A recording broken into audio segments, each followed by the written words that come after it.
all about having so many cars, houses or luxury, but it has to do with the numbers of people one have been able to transform. Welcome to yet another exciting episode of Marta Africa.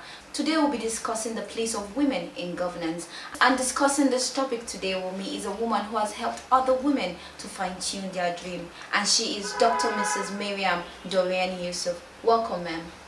Thank you very much. Ma, can you give us a proper introduction about yourself? Okay. My name is Dr. Mrs. Dorian Yusuf. I am from Edo State, but happily married to a northerner, and I'm blessed with 4 children. And my husband's name is General Yusuf. Okay. Talking about your foundation, which we have seen, what motivated you into doing what you are actually doing right now? I actually got the inspiration 2017 in Canada. I became a director in one of the organizations I work with, and the people who were to swear us in nominated me to speak on behalf of all the new directors, and at the end of the day they actually acknowledged me that the last black person who became a director, a black woman who became a director in that organization, she made it in 8 years, but I made it in 4 months. So basically, they were like, "Where are you from?" And I said, "Nigeria." And they said, "Please, can you make a response on behalf of all the other new directors?" Which I did perfectly, and when I was done, everybody was applauding me, and the black woman who made it in 8 years came up on stage to meet me in Toronto and said, "Congratulations. I was so impressed with your speech. I am so proud of you. I really liked your introduction when you said you are a proud African woman, precisely from Nigeria, made in Edo." She said the only aspect of it she didn't like was the fact that I said I was from Edo, that the thing broke her heart when I said she was from Edo. And I said, "Why? If I'm from Edo, what is breaking your heart?" And all she could tell me at that time was, she thought all Edo women were prostitutes. So we were so proud when they were calling out the women to come and collect award here and there. So I went as far as explaining to her, and when it was my birthday, I stayed awake at night. International Women's Day, March 8th. I stayed awake at night. I have a TV in my house in Canada that we just tune to channels. We tune to channels or ITV or NTA International, so that we get acquainted with what is happening in my country. And eventually, I saw Libya returnees that just returned from Libya, and the NIGERI'S Foundation pledged, well, through Ifeko Ideya, I saw her speaking, how they're going to put them on salary, the first batch will be looked after, blah, blah, blah. So at the end of the day, I felt really inspired. When I saw what Oba of Benin, Oba Ewari II, was doing for Libya returnees, that very day, I started making calls to Nigeria that I need somebody to get me connected to Libya returnees. Let me start from there. Let me start by doing a strong campaign against human trafficking. Let me start by helping Libya returnees. But if I say campaign against human trafficking, say no to prostitution, say no to human trafficking, what next? It's like you ask people to leave South Africa and come to Nigeria. What next? So that's how I came about skill acquisition. And I thought of it that if I say no to prostitution, I say no to human trafficking, I must get an alternative. And what was the alternative? The alternative now was every child must be in school. That child that is not in school should acquire a skill. And when you are acquiring a skill, it bridges the gap. Whether you are half-baked, whether you are a graduate, whether you are in school, whether you are a youth corper, whether you are a job seeker, it bridges the gap. Before you tell us how the journey has been so far, let's go on a quick break. Please go nowhere.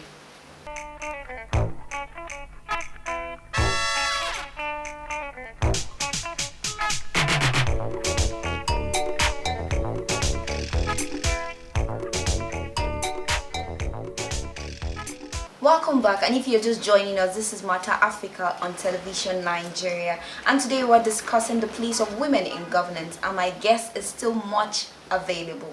Welcome back, ma'am. Thank you. Before we went on the break, we wanted to find out how has the journey been so far. Well, so far so good. I would say it has been a very pleasant one. I started quite early. So when I start talking about my achievements, it sounds strange to a lot of people. And then I want to quickly get something clear here. The fact that I am a strong activist on the campaign against human trafficking, an advocate, a volunteer, I wasn't a victim. I don't have any sibling in Europe. When I say Europe, I only have my brothers and sisters in England. My father was an educationist. We are 23 in number. I'm from a polygamous home. I bet you everyone is a graduate. I may even be the black sheep in my family, even with my PhD, and after lecturing in a federal university for 12 years, because most of my sisters are engineers. So the fact that I have done so much with prostitutes, vulnerable women, I am not a victim, but my sole aim and objective is to speak for the voiceless woman. Okay, you talked about being an activist, and of course, you have so many portfolio. How have you been able to keep excellence in all your spare? Like I said when I started talking, and I started very early. Basically, I'm sure I was the youngest lecturer in University of Benin at my time. I have lectured in the four walls of the university in a formal setting for 12 years. I taught politics, management courses. I taught courses that has to do with human resources and all whatnot. And then funny enough, I've been jumping from one degree to another. I have so many degrees in different areas. I read education degree. I read political science and international relations. I read policy analysis and public admin. Getting to Canada, I read psychology at the U of A. Wow. The University of Alberta is one of the highest rated universities in Canada, where 90 is a B.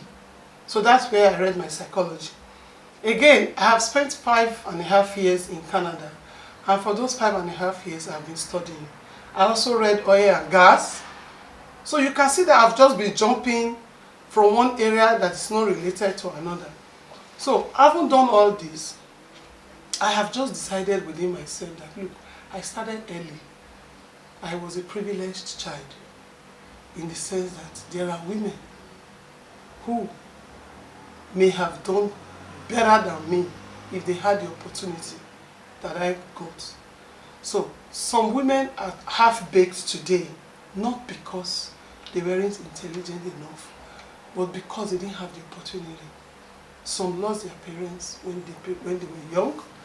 Some, their parents didn't send them to school for financial reason or whatever. So I have decided to give back to the society. Each time I come to Nigeria, my ticket is no less than $3,200 because I come from North America. Not to come and do business that I will profit from, but only to come and do free trainings. Up to last 2 weeks, I trained 250 women at Airport Road behind ShopRite. It was strictly free. It's on social media. No woman paid to come in for training. All our equipment, our machines, our materials, everything we took there was free, free, free. Now you say free. Where'd you get the fund? Yeah, good question. After I trained Libya returnees in Edo State, I trained 560 Libya returnees in Edo State. My training in Edo State, I had a big flex, a big banner at Motel Benin Plaza, free training, openly. The banner was there for 2 weeks. During my training, SSS guys came to me, Nigerian Union of Journalists came, 18 media houses came. I was harassed by people from Obaseki, from my state governor. I was on channels. I was on 18 media houses. What was the question from SSS? I must make my intention known to the states. And I must make it clear to the states that I don't have funds from either international community or local community. In fact, the Libya returnees I was training, the secretary to Libya returnees, shared my training into two, took one part to Ring Road, Benin, King Square, to go and demonstrate against me. We no go gree, oh, we no go gree, we no go gree. But to show you how timid, and how stupid they were. They were wearing my t-shirt and my face cap, demonstrating at Ring Road that they no go gree. That somebody gave me 10 million. I have addressed Nigerians on news. I've spoken to BBC. Please, if there is any international community, any local community, any governor, Oshomole, Obaseki, or anywhere, if there is anyone who has given me money, I went to Professor Yinka Omorogbe's office. She's the Attorney General of my state, and she's from a very reputable family. I went to meet her to say, I have come to help my people without no intention.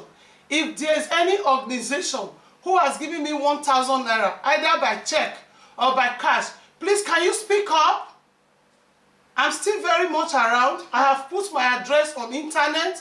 I have my Canadian address, my Canadian phone number, my email. Please speak up and go on to the social media and let the world know that you gave Zudos African label 1,000 naira, 1 million naira, or 10 million. I'm challenging the whole world.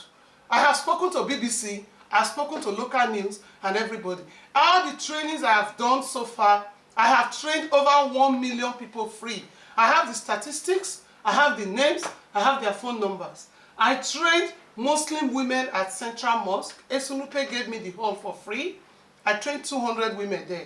I trained 200 women at Mary Babangida School, Elami International School. Thank you to Mrs. Sambo, the younger sister, who gave me the hall for free. I trained 200 women there. Everything is on social media. I trained 200 women in my center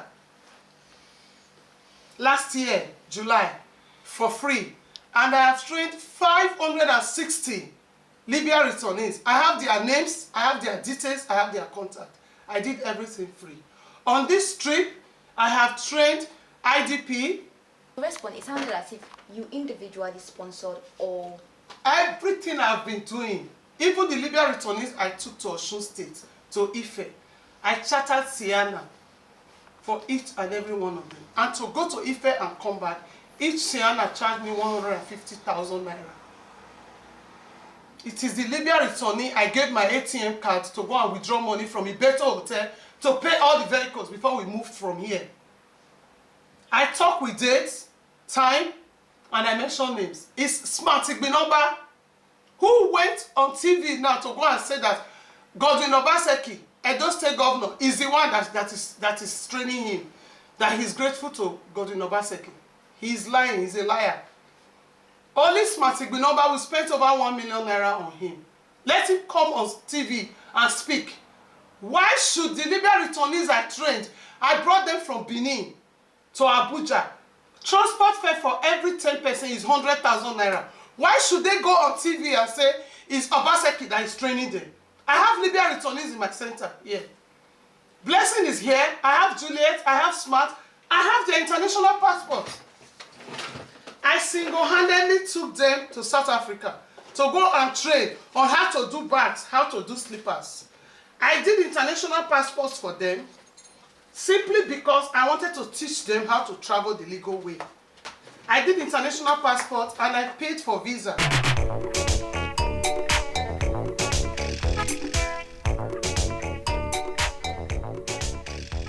The economy is one of the reasons why so many youth has resorted into vices. What's your encouragement to youth out there? Before I give my words of encouragement to youth out there, it goes back to the two questions I raised in my last interview. This is not the time for federal government to start asking questions like, why did you go to Libya? Why did you go to Ghana? Why did you go to South Africa? Why did you go to Congo? Why did you go to Mozambique? Federal government should sit down, form a committee. That committee should check the root cause of the mass exodus Nigerians running out of their country to different countries to go and look for what they didn't keep. You go to a country where you don't know anybody, you have entered that country illegally, you don't have Nigerian passport to identify which country you are coming from, and then you get there, you say you want to hustle. You are going to start stealing. You're going to start selling drugs. First of all, you don't even have certificates. You didn't go to school, you are half-baked. Because those who are medical doctors that are in the theater right now, in South Africa, you won't tell them to come, let's evacuate them. For what? These are professionals. So, federal government should set up a committee to check the root cause. And the root cause comes back to our bad economy. Which goes to your question. Could it be economic reason for the mass exodus? If yes, federal government should look into it. But my biggest fear is, even when they set up a committee to look at the problems that youths in Nigeria are facing today, which is pushing them to go to different countries to go and suffer, to go and face killing, to go and face homosexualism, to go and face drugs and all of that. When you set up that committee will come up with a huge budget. And when the money is given to them, the implementation will be zero. Because first of all, the committee will go and stay in the best hotel in Hilton and be paying 350,000 a night. Sit down to do nothing in their brain. Nothing. Because they will set up a committee, they have no plan, they have no formation, so the implementation will be zero. And then when you set up another committee to evaluate what that committee have done so far, you will be very surprised that they have nothing concrete to submit to government. So we can never find solution to the problems of youth. Okay, now on a final note, what effort has your organization done in enlightening the public, especially women, on your free skills acquisition program? Because if you look around, there are so many prostitutes still moving around. Okay, what we have done so far, we have even organized beauty pageants where we encourage youths who have never been on a runway model role, who have never participated in a beauty pageantry or anything. We recruited a lot of them. We did audition. Oh, come and learn how to do makeup. We need people who will do makeup on that day. We need this, we need that, we need that. The issue is, government cannot do it alone. I must be honest with you. We need more volunteers. We need more genuine organizations. I'm not talking about NGOs who have finished tarnishing their image by either collecting money from individual sponsors or international organizations, and at the end of the day, the essence of collecting the money is defeated because they are not using the money for the right source. I am talking about genuine organizations who are working directly with youth. A lot of organizations are doing their best. Even some churches are busy training. At least I have trained for 3 different churches now for free. Just based on understanding between I and the pastor's wife, I said, okay, let me come and train 200 women for you people. And by the grace of God, those women are also teaching the other women. So talk about the prostitute on the street there. Those people need encouragement. You cannot tell me to stop what I'm doing when you don't have a plan B for me. That's why we are saying that skill acquisition, going back to school, is alternative to prostitution, is alternative to Yahoo Yahoo. Those young boys who are under 20 doing Yahoo Yahoo, if we encourage them, they can still go back to school. Federal government should put more money on education sector. Let us review it. If it means giving free lunch, free school uniform, free school fees, free books, free education, free this, free that, we must look for an avenue, a very attractive package that will encourage people to go back to school. Federal government should also set up more of adult education centers. The adult education centers in Nigeria, I don't even know whether we still have any. And if we have any, they are poorly funded. That adult education center, if they make it a bit attractive, let it come with accommodation. Let it come with stipends. Let it come with, after you are finished from this adult education center, federal government is going to buy you starter pack to start up your small scale business. Let us encourage entrepreneurship. And if one youth is being sponsored by government, and after you have acquired the training, federal government also set you up, you have shown example to the community that, look, if you are willing for us to train you, we will empower you, and we start you up with something. The other youths can get attracted to that. But when they wake up in the morning, there is no child support like you have in international community. No free healthcare delivery. A pregnant woman is not sure when she gets to the hospital if she doesn't have money to pay, if they will agree to take her on delivery. A mother with sick child is not sure if she'll be allowed to see doctor if she doesn't have 2,000 naira or small money to buy card. The money to even pay for card to see the doctor, she doesn't have it. Talk less of prescription that will be given to her at the end of the visitation. You don't have money to buy the medication. So she would rather stay at home and do self-medication for the child. And before you know it, that child can just die of ordinary malaria. We call it ordinary malaria because it's a common sickness for us, and we know that it's being transmitted by mosquito. You know? So my message to the youth is, youth, guys, you need to help yourself.